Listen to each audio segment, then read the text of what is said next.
Para o jogo do Flamengo com o Estudiantes e também para a LDU e São Paulo, Bora ver. Renata, eu informar que o Flamengo empata e o São Paulo perde 2-1. Sai pra lá, secador. O São Paulo perde 2-1, o Flamengo empata 1-1. Isso aqui, ó. Os dois pontas desalinhados em relação aos volantes para fechar os espaços. Samuel Lino já tá rindo. Exatamente. O Jailson, ele sabe muito. O Jailson já tá enxergando lá na frente. É isso, o Jailson já sabe muito, porque é o que eu ia falar agora. Desculpa. Bastou um frame, o Jailson já... Nesse tipo...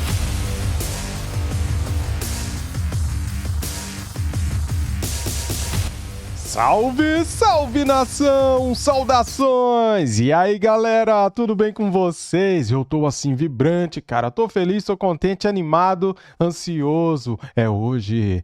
Flamengo e Estudiantes, às 9h30 da noite. Vou trazer tudo que você precisa saber sobre esse jogaço aqui nesse vídeo. Cara, temos aqui um corte do programa Jogo Aberto da Band e também um cortezinho aqui da ESPN Brasil.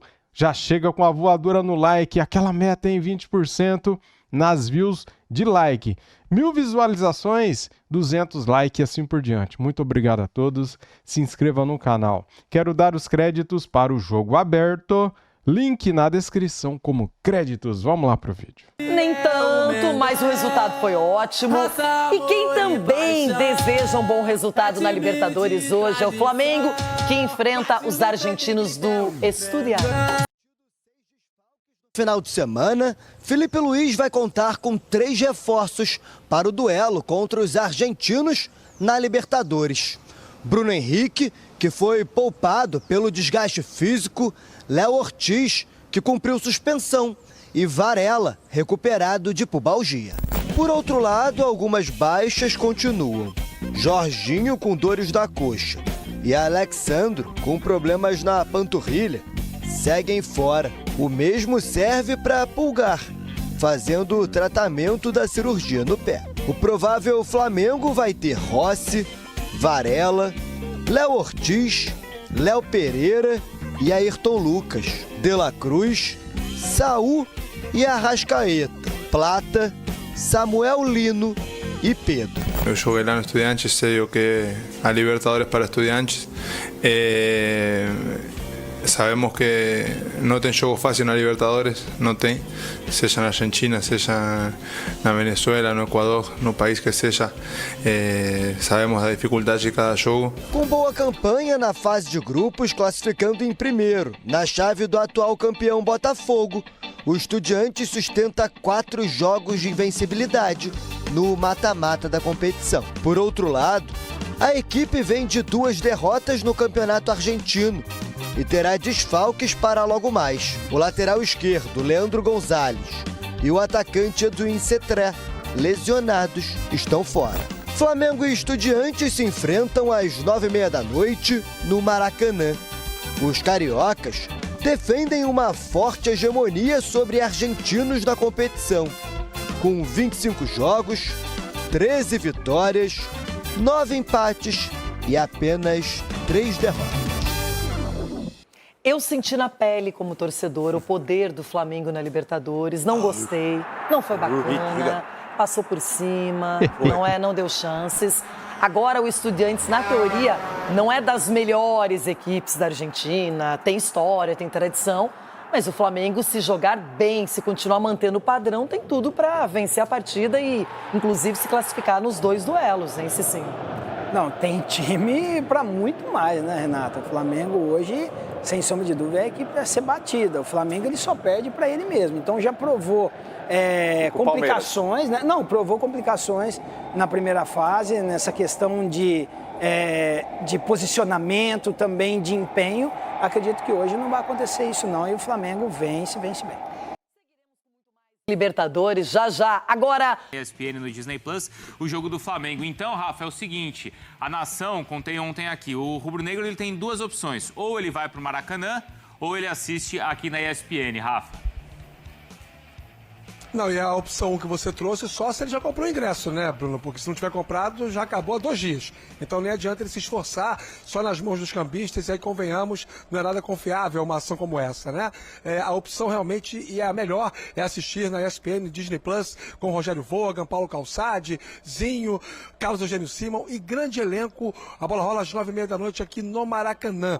E claro que a expectativa é sempre muito grande sobre a escalação do time do Flamengo. A gente já informou e vem informando há alguns dias, já com o Pedro Henrique Torre. O Flamengo não tem ainda o Pulgar, que não tem previsão de retorno, não tem o Jorginho e não tem o Alexandro. São 3 ausências para o jogo dessa noite contra os Estudiantes. Em contrapartida, o Felipe Luiz tem as voltas do Varela, do Léo Ortiz e também do Bruno Henrique, que fez o chamado controle de carga e também conseguiu eliminar perante o STJD para poder recuperar a sua condição de jogo. E aí, como desde que o Felipe Luiz assumiu o comando técnico do Flamengo, com o José Boto da condição de diretor executivo, o vazamento de informações sobre a escalação do Flamengo passa a ser uma coisa muito mais rara, porque os treinos são fechados e essas informações mais específicas de formação do time, elas ficam em âmbito restrito. O Felipe Luiz compartilha com pouquíssimas pessoas. Qualquer escalação que nesse momento é divulgada para o jogo dessa noite, ela parte de uma estimativa e não necessariamente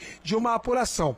Eu mantive contato mais cedo com uma pessoa ligada ao futebol do Flamengo e desenvolvi em conjunto com ela um raciocínio para o jogo dessa noite com base naquilo que o Felipe Luiz fez recentemente. Por exemplo, na partida contra o Internacional, na etapa anterior, às 8ª da Conmebol Libertadores. E aí, tendo como parâmetro o jogo da fase de grupos contra o Central Córdoba, aqui no Maracanã, em que o Flamengo perdeu por 2-0, a probabilidade maior dele ter um pouco mais de equilíbrio no meio-campo fala mais alto do que o time totalmente voltado à função ofensiva. O que eu quero dizer com isso? Já que ele tem o Ayrton Lucas como titular da lateral esquerda, a tendência com isso é que o Alan ocupe o meio-campo para poder causar um pouco mais de equilíbrio junto com o Saúl e com a Arrascaeta.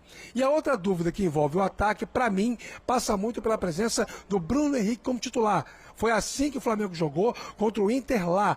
Você ganha mais mobilidade, você tem um jogador que participa mais das diagonais sem a bola, que contribui caindo pelo lado do campo, principalmente o lado esquerdo. Isso pode impactar também na movimentação do Samuel Lino. Acho que na direita vai o Gonzalo Plata e o Luiz Araújo fica no banco de reservas. Então, conjecturando o Flamengo para essa noite, Rossi no gol, Varela, Léo Ortiz, Léo Pereira e Ayrton Lucas, Alan, Saúl e Arrascaeta na frente, Plata, Bruno Henrique e Samuel Lino com Pedro no banco de reservas. É apenas uma possibilidade que, eu repito, é fruto de uma mistura de contatos e também recência. Tá bom, Bruno? Conjectura e conjectura. Esse é o nosso Rafa, tá bom? Então eu vou trazer essa discussão aqui, viu, Rafa? Ótimo, e continua com a gente, claro. O desempenho do Flamengo e do... E galera, não esquece de deixar aquele like para ajudar o nosso canal, tá bom? Conto com vocês. Estudiantes nos últimos 10 jogos, então o rubro-negro só com uma derrota é aquela pro Santos, certo? Certo. E o Estudiantes 5 vitórias, 1 empate, 4 derrotas. Olha o número de gols do Flamengo, 21. E só 5 gols sofridos, hein? A gente não fala tanto, a gente fala, né? Fala. Mas a gente pouco destaca que o Flamengo simplesmente toma pouquíssimos gols. Bom, o Rafa trouxe essas opções então, Jailson. Né, do que ele conseguiu ali, do que ele tem de apuração e um pouco da sensibilidade. Do time ter, de repente, o Alan e ter o Bruno Henrique no lugar do Pedro. Do que aconteceu do Flamengo contra o Inter, né? Contra o Internacional foi assim, a questão do Bruno Henrique, de ter opções diferentes do que o Pedro oferece. São jogadores que estão atuando nessa função, né? O Bruno Henrique se adaptando cada vez mais a jogar muito menos, né? Na ponta esquerda, até porque tem ali o Samuel Lino que tomou conta da posição e o Felipe Luiz tem utilizado o Cebolinha como reserva imediato quando precisa descansar o Samuel Lino. Então o Bruno Henrique restou, é a realidade, né? Restou ali para ele jogar de camisa 9, de centroavante, com o Arrascaeta como companheiro ali de ataque. O Bruno Henrique ele oferece mais movimentação. Ainda mais um jogo como... A questão é que o jogo tem que ver como o Estudiantes vai se portar, né? Hoje ali aí no Maracanã, com o Rafa ainda está com a gente, né? Como vai se posicionar, porque a tendência é que o Estudiantes marque muito baixo. E se o Estudiantes marcar muito baixo, o Bruno Henrique tem menos espaço para correr. Tendo menos espaço para correr, ele pode oferecer menos. A não ser que o Estudiantes marque no meio-campo, né, um blocozinho ali, né, mais ou menos no médio, né, na altura ali do meio-campo, e aí o Flamengo tem a oportunidade de fazer o que fez contra o Internacional. Como o Inter marcou mais no meio-campo no primeiro momento, o Flamengo teve que utilizar as diagonais, né? A corrida do Bruno Henrique diagonal nas costas do zagueiro para conseguir ali oferecer, né, para gerar jogo e trazer o time para frente.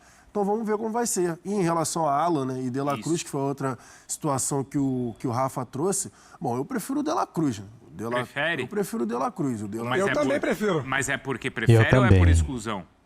Não, o De La Cruz a gente está falando de um cara que poderia se titular se não tivesse esses problemas recorrentes de lesão. De lesão, tá. Então, assim, o De La Cruz oferece mais, tem mais qualidade com a posse da bola, trabalha com as duas pernas com tranquilidade, aquele motorzinho, né, além da finalização de fora da área e também da bola parada. Então, o Alan, ele é um destruidor. O Alan, ele destrói as jogadas e passa para quem estiver mais próximo. O De La Cruz, ele também pode ser um destruidor, mas que tem mais qualidade quando tem a posse da bola. Você prefere o Pedro ou o Bruno Henrique? Eu acho que o Felipe Luiz vai escalar o De La Cruz, cara, e não o Alan, porque o time do Estudiantes deve vir só para se defender hoje.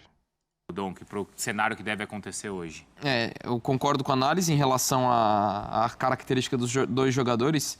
Pensando no momento das duas equipes, a diferença, acho que por mais que o Estudiantes possa ter, de repente, pensar até num bloco médio, acho que o Flamengo vai empurrar o Estudiantes para trás. E por isso que eu iria com o Pedro. Eu penso que o Flamengo vai acabar colocando o Estudiantes muito para trás e eu acho que esse tipo de jogo acaba influenciando. E se o Flamengo tem uma situação favorável, consegue abrir uma boa vantagem, talvez possa ter mais espaço para um Bruno Henrique na segunda etapa. Então, pensando nesses dois cenários, eu imagino que o Estudiantes vai acabar ficando mais para trás e eu iria com o Pedro e também com o De La Cruz. Ô Rafa, isso inclusive foi motivo aí de discussão, depois até do que o Felipe Luiz falou e fez, que era dificilmente ele escalava o time com o Bruno Henrique e com o Arrascaeta.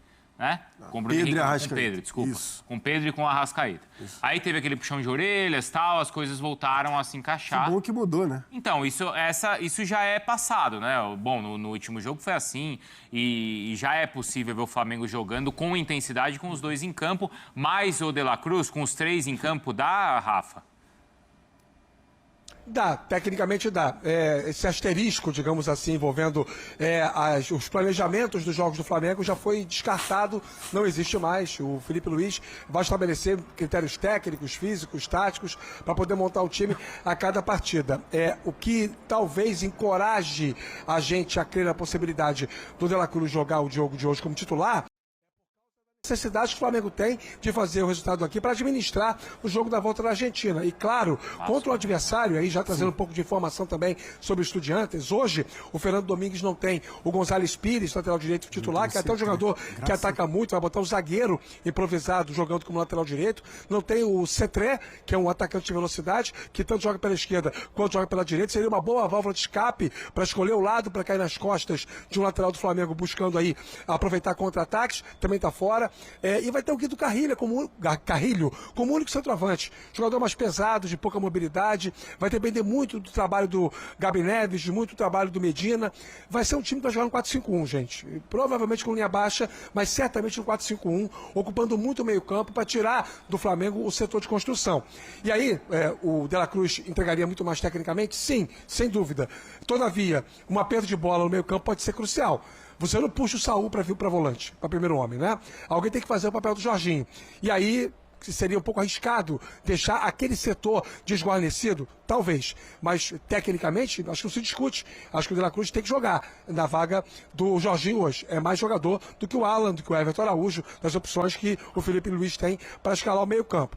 E acho que em relação ao ataque, com o Pedro você sufoca o adversário, como disse o Donk. O Pedro demanda pelo menos dois jogadores, né? Um nele e outro na sobra, concordo com isso, mas você perde alguém para a construção coletiva, a movimentação que permite que o Flamengo chegue ao gol adversário trocando passes. E naturalmente é essa a primeira filosofia de jogo do Felipe Luiz quando o time dele tem a bola. E acho que para hoje talvez faça mais sentido ter o Bruno Henrique. E aí, claro, em cima disso tá como o Estudiantes vai jogar, ou tem jogado. E é por isso que eu vou chamar aqui o Matheus Carreira, do Data ESPN, que vai desenhar para a gente e vai mostrar o que nós, não é, Matheus?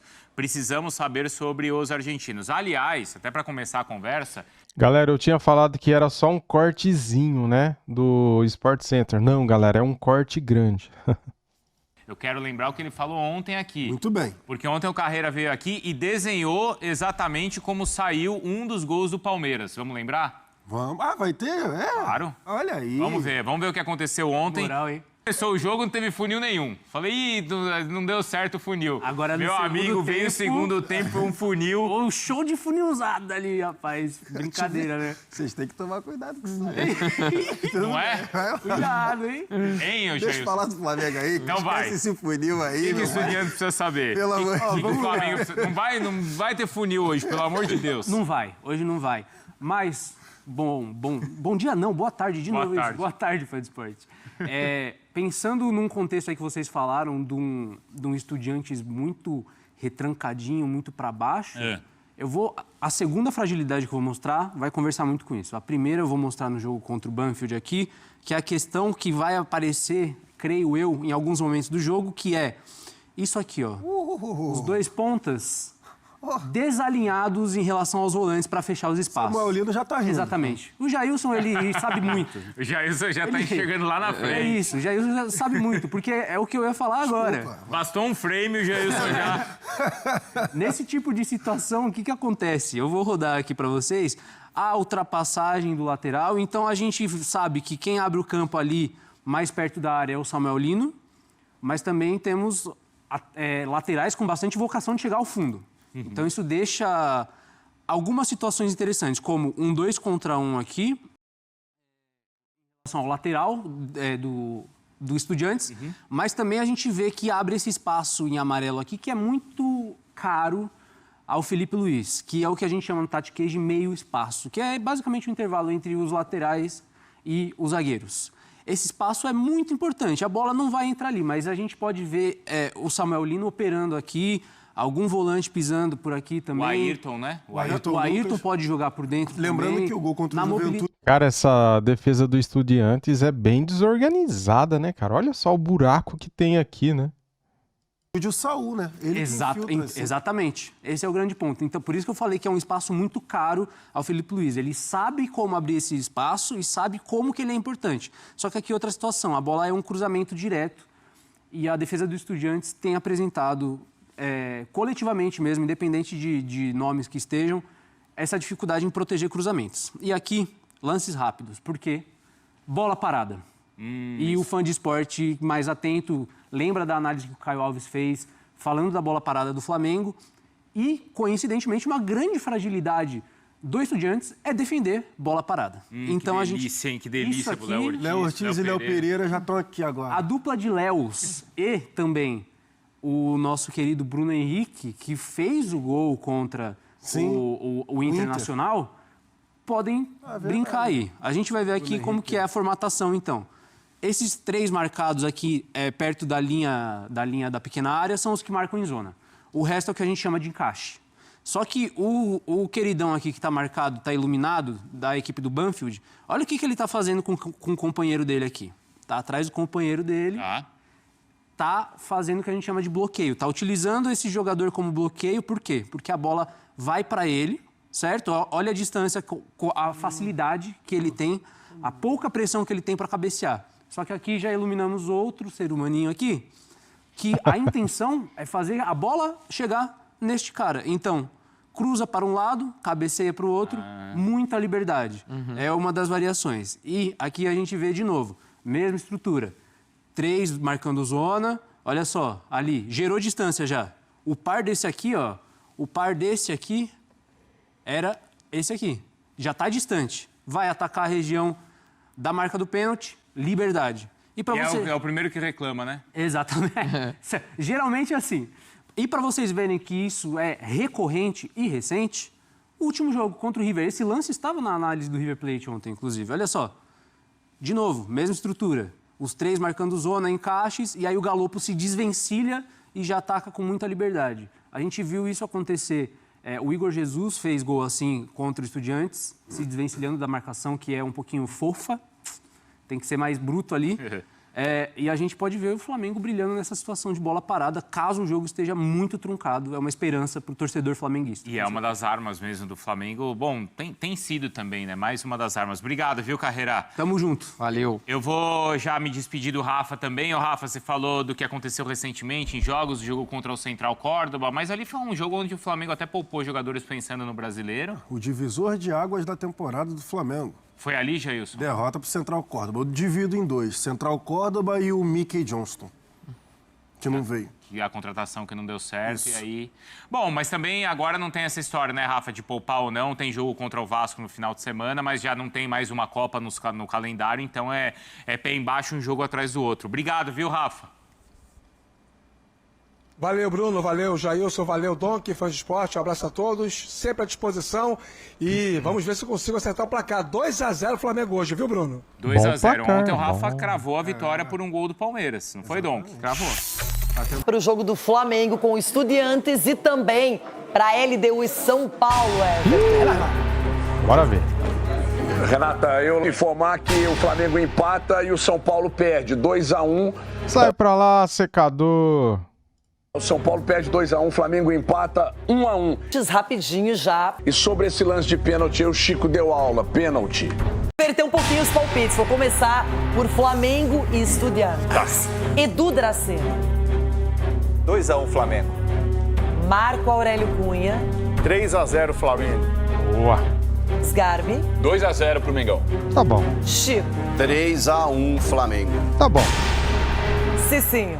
Muitos craques juntos. 4-0 Flamengo. Que isso. Mas... Ronaldão. 3-1 Estudiantes. Deu rabo. 3-1. Pode crer. Cabeça de ovo. Que isso.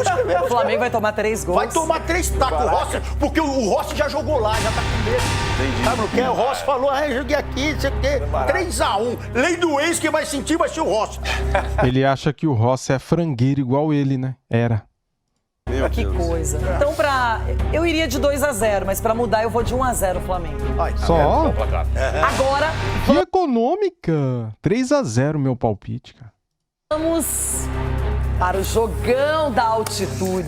Ih, Lá estarão vai perder. LDU e São Paulo. Edu. Questão da altitude, né? 2-0 ele deu. 2-1 LDU. Ô, louco. Aí. Questão da altitude. Você copiou o Everton? Apoiei você ontem. nunca mais, altitude, eu falei questão da altitude. Vocês viraram palmeirense, vocês viraram palmeirense. Nunca mais, Chico Garcia, o seu palpite. Falei que o São Paulo pode buscar um bom resultado e pra mim é um bom resultado sim. 1-0 LDU. Ô, louco, esses caras estão de Pra brincadeira. decidir em casa é um bom resultado. Ronaldão. LDU. 3-0 e o Rafael vai cantar borboleta lá, por causa da bola, aquele negócio viaja mais rápido. 3-0. Alisson, Ronaldo. Eu vou de 2-2, inspirada em Bolívar e Galo. 2-2. Mudei, Não, mas foi radicalizei, né? Agora, E aí, pra você, qual o seu palpite pro jogo, cara? Comente aqui, o meu é 3-0, já falei, né? E agora sim, vamos aqui para todas as notícias importantes desse jogo. Flamengo Estudiantes, onde assistir ao vivo, horário e escalações. Veja também desfalques, a arbitragem e outras informações do jogo das quartas de final da Libertadores. Todo mundo sabe que o jogo é hoje às 9h30 da noite, no Maracanã. No retrospecto do confronto, a vantagem é rubro-negra. São 8 jogos com 3 vitórias, 4 empates e 1 derrota para o Flamengo. A última vitória, porém, aconteceu há 33 anos, em 1992, com gol de Gaúcho. O duelo da volta será na próxima semana, também quinta-feira, às 21h30 de Brasília, no estádio Jorge Luiz Rich, na Argentina. Quem avançar, enfrenta o vencedor do duelo entre Vélez e Racing. O time de Alvejaneda saiu em vantagem de 1-0 no jogo de ida, fora de casa, tá? Depois de uma fase de grupos irregular, o Flamengo despachou o Internacional com autoridade nas oitavas. São 9 jogos, sem perder para o rubro-negro, que terá um clássico com o Vasco no meio dos 2 jogos decisivos da competição continental. No mata-mata, o Flamengo venceu 8 dos 11 jogos contra argentinos na Libertadores. Que retrospecto bom, né? O Estudiantes passou em primeiro lugar no grupo A, grupo do Botafogo, e eliminou o Cerro Porteño nas oitavas da Libertadores. A equipe, que é a 7ª colocada no campeonato argentino, vem de 2 derrotas seguidas contra River Plate e Central Córdoba. Fora de casa, os argentinos estão invictos a 4 jogos no mata-mata da competição. Detalhe importante, hein? Onde assistir? A transmissão será da ESPN e também do Disney Plus, exclusivo, tá? Escalações prováveis, Flamengo deve ir a campo com Rossi, Varela, Léo Ortiz, Léo Pereira e Ayrton Lucas, ou Vinha, tá, galera? Talvez ele coloque o Matias Vinha. De La Cruz ou Alan, né? Eu acho que vai de La Cruz e Saul. Arrascaeta, Plata, Samuel Lino e Pedro. Eu acho que o Alan não será titular nesse jogo aqui, cara, eu acho. Acho que, como eu já falei no meio do vídeo, né? O Estudiantes deve vir retrancado. Quem está fora? Pulgar, Jorginho e Alexandro. 3 desfalques. Pendurados, só Varela. Estudiantes do técnico Eduardo Domingues. Temos aqui a provável escalação com Muslera, com Ramon Gomes, Santiago Nunes, Facundo Rodrigues, Arzamendia, Amandoraim. Palácios, Escaciba, Medina, Gabriel Neves e Carrillo. Quem está fora? O Gonzalez e o Eduim Cetré. Só 2 foras, né? Pendurados, Escaciba. Arbitragem, galera. O árbitro é esse cara aqui, né? É da Colômbia. O árbitro é o Andrés Rojas. O assistente 1 é o Alexander Guzmán. O assistente 2 é o John Leon. O quarto árbitro é o John Ospina e o VAR é o Nicolás Galo, tá bom? Ou Gajo, sei lá. É isso aí, muito obrigado a todos vocês. Deixa o like, se inscreva no canal e ative o sininho. Valeu, fui!